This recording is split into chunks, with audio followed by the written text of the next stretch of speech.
How did you first become interested in the issue, Dr. Dunckley, of children and screen time? Well, about over 15 years ago, actually now, I was working with kids that had a history of trauma, and I noticed with those kids that they had a hair trigger response to stress. They'd go into fight or flight very easily, and when they played video games, they tended to act out a lot more, and they'd have meltdowns or be aggressive afterwards. So we just started removing video games with those kids, and then I noticed it was such an effective intervention that I started applying it to all my other patients, and lo and behold, it worked across the board no matter what their diagnosis was. So then I started realizing that there were a lot of kids that were just simply dysregulated, had trouble focusing, organizing themselves, and their moods were just up and down.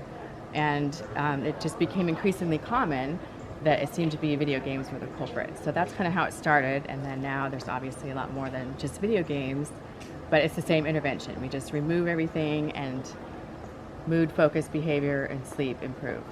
That's really fascinating observation.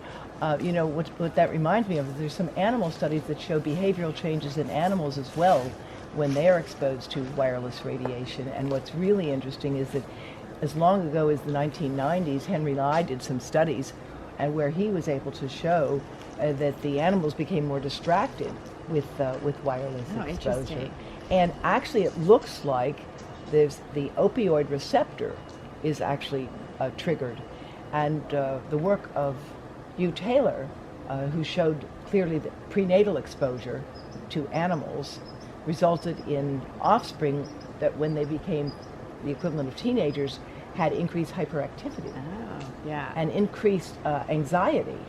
And it was really amazing that there's some animal research that corroborates what you found with the children. Right. So you are recommending now in general a reduction in this as a way. What do you think about the impact on education generally of all of the electronic world?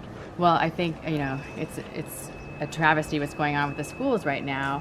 But the interesting thing is that the EMF effects there seem to be some synergistic effects with the actual screen time itself. So they're different, but they're overlapping effects. So I think some of the effects that you guys have been talking about with the stress effects at the cellular level, that's what we're seeing systemically with screen time, increases in blood pressure and, all the obesity and metabolic effects.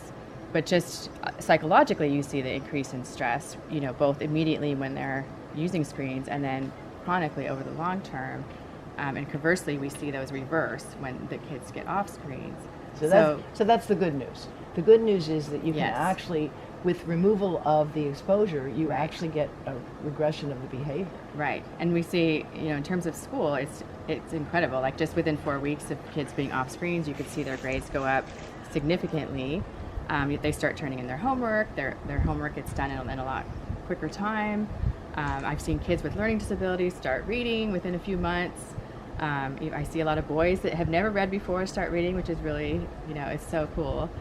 So I think, the potential for doing screen fast so that kids can reset their nervous system, and then you can, reintroduce or continue elimination after that. It's very, it's promising. I do this all the time, and the effect is very dramatic, and it's free. So, to me, it's a no-brainer. Certainly. Have you found that you've been able to reduce medication for ADHD? Oh, absolutely. Yes. All right. That's the first thing I do is I do a screen fast before I give any diagnosis, but of course ADHD is, a huge concern these days. But even if they do actually have underlying ADHD, if we do need to treat them, the medication doses will be much lower. And a lot of times we can just use, rhythm treatments or exercise, things like that will be a lot more effective. Because if you think about it, if they're overstimulated already and then we're giving them a stimulant, it doesn't work. So what about the argument that the children on the spectrum need the calming influence of the screen to get them to zone out? Crazy. No, you see the children though, they get like this, and then they won't talk to you, right? Because I'm looking at something. I need to finish looking at something, and then if you withdraw it, they go catatonic. They just absolutely freak out. Right.